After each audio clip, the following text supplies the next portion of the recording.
was fun. I love this sport. I gave it my all. It's fucking crazy. I had a blast, and thank you to all the fans and everyone. All right, folks, it's over. Anthony Joshua knocks out Jake Paul in the 6th round of their fight on Netflix. Style that would align with a ring that size, a negative style, as we mentioned. It really comes down to the fan interest. Jake Paul is on a 2-fight stretch coming into this one, which really put his reputation on the line. Boxing pros are reacting to the possibility of Jake Paul retiring after his shocking knockout loss to Anthony Joshua. Jake has hinted that once he's accomplished everything he set out to do in boxing, he may walk away from the sport altogether.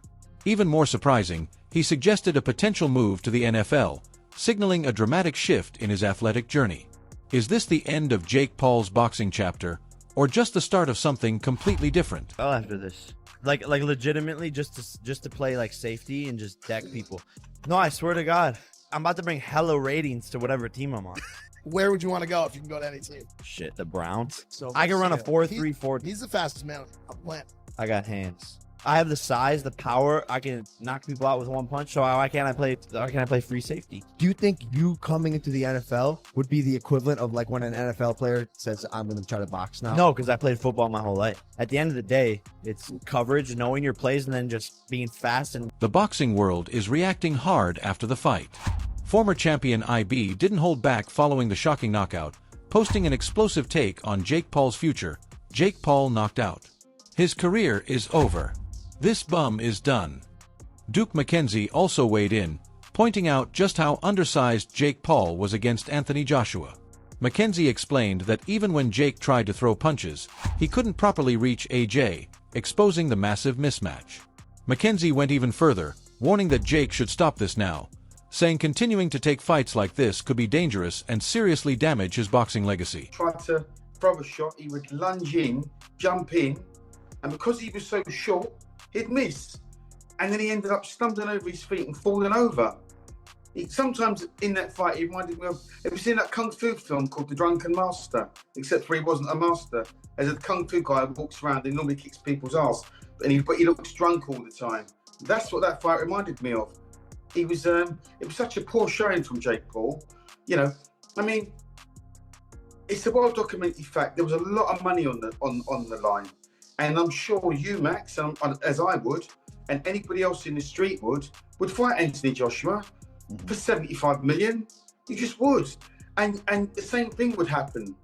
And even after the fight, now the fight's over, you're 75 million. The boxing world is reacting hard after Jake Paul's shocking loss. One former user didn't hold back, posting, Jake Paul knocked out. His career is over. This bum is done. Former world champion Duke McKenzie also weighed in, pointing out how badly undersized Jake was against Anthony Joshua. He explained that even when Jake tried to land shots, he couldn't properly reach AJ, highlighting the clear mismatch. McKenzie warned that continuing to take fights like this could be dangerous and seriously damage Jake's boxing reputation. Another former user, Chelsea, reacted emotionally, posting, I barely come on here anymore, but I'm so glad Jake Paul lost. Maybe now he'll finally shut up. Former UFC champion Michael Bisping called the fight a complete masterclass by Joshua. He broke down how badly Jake was hurt, saying AJ's uppercuts and combinations gave him no room to escape. Even when Jake tried to run, the punishment kept coming. Bisping emphasized the visible damage to Jake's face and body, making it clear he needs serious time to recover before even thinking about another fight. According to many analysts, the fight brutally exposed Jake Paul's limits when facing true elite-level opposition. In my humble opinion, because I'm a big Anthony Joshua fan. Of course, I've been a supporter for the longest time. A rather lackluster, unmotivated Anthony Joshua that didn't look like he was being particularly nasty, right? A lot of the time he was out of range, and okay, it is hard to land a shot on someone that's backing up and moving away the whole time. And there was a lot of times where he had him in the corner and he could have thrown a shot. And sometimes he was telegraphing his shots. And anytime he did go in to throw a punch, as I said before, Jake Paul would shoot in and turn it into a wrestling match. And even when he wasn't shooting in, he was clinching a lot. This is boxing. It's not MMA, as we know. The referee should have done a much better job of getting in there and separating them much, much faster. As I say, it was the 6th round. I think it was the 4th round he got dropped twice. In the 5th round, he got through it. In the 6th round, caught him with the jab, and a glancing right hook. He goes down, and that was that. That was all she wrote, right? I did a live. There was about 9,000 people watching at one point. Nobody was particularly enjoying the matchup. Listen, okay? I respect both men. I respect anyone really that steps into the ring, okay? And certainly going up against Anthony Joshua, that was a tall task, okay? You know, metaphorically and figuratively, right? It was a tall task. It was a big job. It was a tough opponent. It was a mismatch, and it was, right? Jake Paul never worried Anthony Joshua once. He never rung his bell. He never caused any damage. He never had him worried. He never did anything. It wasn't a fight. It was a display of how long can Jake Paul last? Can he run away long enough to... The boxing world reacted instantly to Jake Paul's brutal loss, and the takes were ruthless. One former insider posted bluntly after the knockout, "Jake Paul knocked out. His career is over. This bum is done." Former world champion Duke McKenzie broke it down technically, pointing out how undersized Jake was against Anthony Joshua. Even when Jake tried to land shots, he simply couldn't reach AJ clean. McKenzie warned that continuing to take fights like this isn't just embarrassing, it's dangerous. Another reaction came from Chelsea, who didn't hold back emotionally, posting, "I barely come here anymore, but I'm so glad Jake Paul lost. Maybe now he'll finally shut up." Former UFC champion Michael Bisping called the fight a straight-up masterclass from Joshua. He explained how AJ's uppercuts and combinations left Jake with nowhere to run. Even when Jake tried to escape, the damage kept piling up. According to Bisping, Jake's face was badly marked, his condition was serious, and the fight exposed his clear limits against elite opposition. Then things got even darker. Cabarral's Finest reported that Jake Paul was taken to the hospital with a suspected broken jaw, claiming the injury may have forced an early retirement. Meanwhile, Sean Jones highlighted one brutal truth: at least the fight wasn't rigged. Despite the broken jaw, Jones noted that AJ didn't even use full power, suggesting the knockout could have been far worse. His takeaway was chilling. Jake faced a real, world-class heavyweight, and the consequences were very real. This wasn't hype. This was reality catching up. Those people who were fully convinced that this fight was 100% rigged. Like, people said that this is a clown show, and they said, this is rigged, this is scripted. Okay, so now Joshua's won. What are you going to say to that? So was it scripted that Joshua was going to win? You see this whole narrative about, oh, the fight's rigged, the fight's scripted. That's illegal to do, and Joshua is not going to tarnish his legacy by doing something like that. Would Jake Paul do something like that? Maybe so, yeah, but not someone like Joshua. Come on. Now, to be fair, 80% of that fight was looking a little bit dodgy. It was looking like Joshua wasn't throwing as much as he usually would. Jake Paul was landing on Joshua. He landed a really strong jab that knocked Joshua's head back. He landed a couple of decent overhand rights. In fact, Jake was kind of the first one who landed the biggest shots of the fight. But this is the thing, anyone who fights, even on like a low-level basis, or who just does some sparring, will understand that when you fight someone who has got nowhere near the skill level as you, sometimes it can be a little bit harder because they're awkward, they're doing stuff that you don't really expect. You know, sometimes when you fight beginners, it's a bloody nightmare. Just like, you know, awkward movements. You're like, what are they throwing? You don't expect certain shots to come that do come. And then you fight someone who's a little bit more traditionally sound with the fundamentals, and it's almost a little bit easier. And I think that's what we've seen here in this fight. AJ has had an easier time with some fighters who've got like 40 professional fights with 20 KOs on the record than he did with Jake Paul. Why is that? Oh, because it's scripted. It's scripted. No, it's not scripted. It's just because Jake Paul is awkward and he's a beginner in relation to Joshua. So Joshua just took some time to figure them out. You could see Joshua was getting a little bit frustrated in that 4th and 5th round, but then he started. User Mir71 issued a blunt warning to Jake Paul after the defeat, telling him, "Do everyone a favor and don't come back." Many hardcore boxing fans echo that sentiment. Analyst Liam Goff also raised serious concerns, saying Jake is in real trouble following the brutal loss to Anthony Joshua. According to Goff, Jake's boxing path is effectively shut down for now due to severe injuries that demand long-term recovery. A broken jaw combined with other physical damage means stepping away from the ring is no longer optional. Goff stresses that until Jake fully heals, any talk of future fights is off the table, making this a critical moment for his health and his entire athletic future. When he had that face-off with Tank Davis, he was looking at a guy who was, 5-6 inches shorter than him and probably 60-70 pounds lighter, right? So he was probably looking at that thinking, yeah, you're a legit boxer, yeah, you hit very hard, but look how much bigger I am to you. Contrast that to him looking up at Anthony Joshua and realizing, oh my God, look at the size of you in comparison to me. That's a bit different. And I think with Jake Paul, it really dawned on him what's going on. But Jake Paul has to keep face. He has to stay essentially in that persona that, you know, I am the man, I'm going to win this, trying to sell a dream to a casual, a bit like what Eddie Hearn does, trying to sell the casual audience that this is going to be a real fight, quote unquote. It was a real fight. It's not scripted, but you know what I mean, that he's really in this fight. That's what he was trying to do. And he did that well up until fight night. Boy, did he fail miserably on fight night. Again, I give him credit. He doesn't need to box. He can choose an easier profession, as I say. But to go in and to run around the ring like that, that was something else entirely. I mean, he was doing his best Roadrunner impression in there. He was running around that ring from the minute that bell went. That was all he was trying to do. And listen, AJ's performance, I can critique it from a defensive point of view, that he got hit with some silly shots that he probably shouldn't have been hit with. He was trying to cut the ring off in a ring as big as that. It's not easy. All right. And furthermore, if you're in there with an opponent who purely just wants to survive, he's no interest in winning the fight. He just wants to go to rounds. People, you could be one of the most you could be a prime Mike Tyson, Bone Crusher Smith, prime example. People never talk about that fight with Mike Tyson because they say, oh yeah, prime. After suffering a serious injury in his latest fight, Jake Paul took to X to update fans on his condition.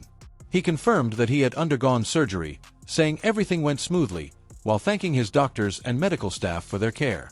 Jake admitted the recovery won't be easy, describing significant pain and stiffness, and revealed he'll be on a liquid-only diet for the next 7 days. He also expressed deep gratitude to the team at Miami University Hospital for their support. Meanwhile, Wade shared his perspective on Jake's future, explaining that Jake may have felt he had already achieved his goals in boxing, especially since he doesn't need to defend titles and can instead focus on major money fights. Wade speculated about possible matchups, including names like Canelo, or even a slower year ahead. He also mentioned that a massive fight with Tyson Fury could still be on the table if Jake fully commits. However, Wade was honest in his assessment, stating that Jake was never on Anthony Joshua's level in size, power, speed, skill, or conditioning. Still, he gave Jake credit for stepping into such a dangerous fight, calling the event a huge spectacle and acknowledging the buzz it created across social media. 26, and I don't think he fights a ton in 2026. I think it'll be a very slow year for him. Look for those two guys as the main two he would fight. I wish it was Tommy Fury, but I doubt it. On the other side, I want to see him get back into boxing specifically, get back into committing to this, because there is a massive fight that awaits him in Tyson Fury. It's far past time that it happened. If they don't do it now, they never will. And yeah, man, I don't really know what else to say on this fight as far as what happened in there tonight. I know on Twitter, people are going to want their money back, or they're going to call it a bad fight or a sloppy fight or whatever. And then there's going to be people, celebrating Jake's downfall. That was always going to be the case. Of course, the first time he gets rocked, dropped, and stopped, people are going to celebrate like it's the 4th of July, or it's their birthday, or like it's Christmas. So yeah, expect that, but I won't do that here. I won't, because I respect the hell out of him for going and doing it, and there's not any normal people on earth that would have done it. I don't care if you say, oh, for... Another former user, Zane, reacted in shock to the news of Jake Paul's injury, posting, "Jake Paul says he suffered a double jaw break and might never fight again. The damage was severe. Anthony Joshua broke Jake Paul's jaw, and many fans called it brutal to witness. Reports now confirm Jake suffered a serious jaw fracture that could sideline him from boxing for at least a year. Medical experts say a double jaw break requires long-term rest, rehabilitation, and careful monitoring to avoid permanent complications. Until fully healed, Jake cannot train or compete safely." Jake has since updated fans, thanking his medical team and acknowledging the intense pain and restrictions during recovery. For now, all fighting plans are on hold. Health comes first, and this injury represents a major pause, and possibly a turning point, in Jake Paul's boxing career. Thought that the Anthony Joshua-Jake Paul fight was going to be rigged. These x-rays definitely tell a different story.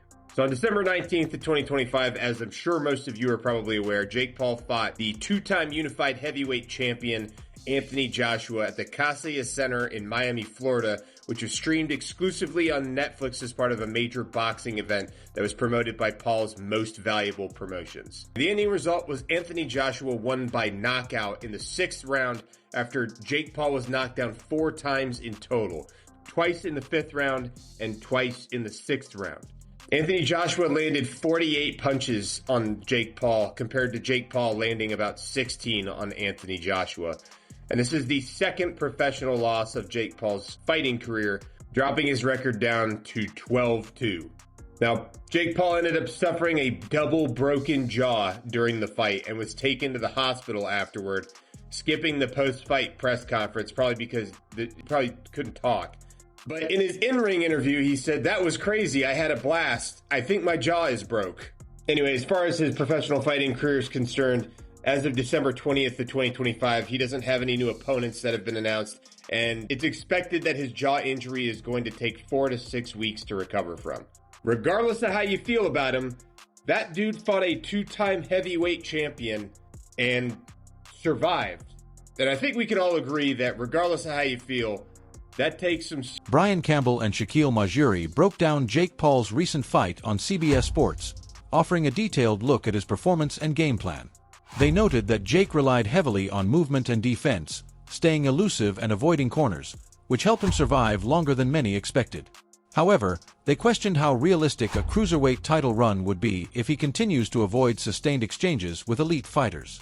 Campbell pointed out that Jake's popularity may be more valuable than his in-ring ability at this stage, suggesting money fights like KSI or a Tommy Fury rematch as more likely paths forward. The analysts also highlighted Jake's preference for a large 22-foot ring and an evasive style, suggesting that entertainment value and fan interest may currently outweigh true championship ambition. In terms of what he's doing in the boxing ring. Listen, so long as people will tune in and so long as Jake Paul is paid by Netflix or any broadcaster to air his fights, we're going to see this continue. And Jake Paul knows his business model, right? Now, this deviated, this AJ fight, which came together kind of last minute after the Tank Davis fight fell apart. But we know Jake Paul's MO here. It's find the most popular guy with the most physical disadvantages for me to fight. And Jake Paul has the benefit that he's turned himself into a villain, or in the pro wrestling circles, a heel. People tune in to watch. We did not tune into this fight to see competitive boxing. Most of us tuned in because we thought, here's Anthony Joshua. Here's a 2-time unified heavyweight champion, a guy who physically just overwhelms Jake Paul. And we're finally going to get what Tyron Woodley and Anderson Silva and Nate Diaz were not physically fit, whether it be through their size, experience, or age, to do, and that is knock out Jake Paul. And so, because I don't really feel like we got that satisfying comeuppance that a lot of people have been waiting for, it kind of gives Jake Paul a little bit of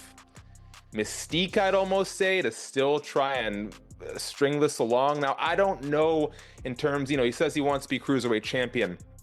I'm not quite sure what the competitive road there is, because let's make no mistake, the reason this fight lasted as long as it did is because Jake Paul focused exclusively on being elusive. He did his best, and kudos to him, right? He did a great job of not getting cornered. He was always on the gas until the gas sort of fell out from underneath him. And so I don't quite know, short of leveraging his popularity, how he's going to get to that title shot if he's not actually going to fight, like really fight an elite boxer. But if he's looking to make money, there's the KSI fight out there. There's the Tommy Fury rematch. There is ways for Jake Paul. That wraps up today's video. Make sure you stay locked in. More boxing updates coming soon.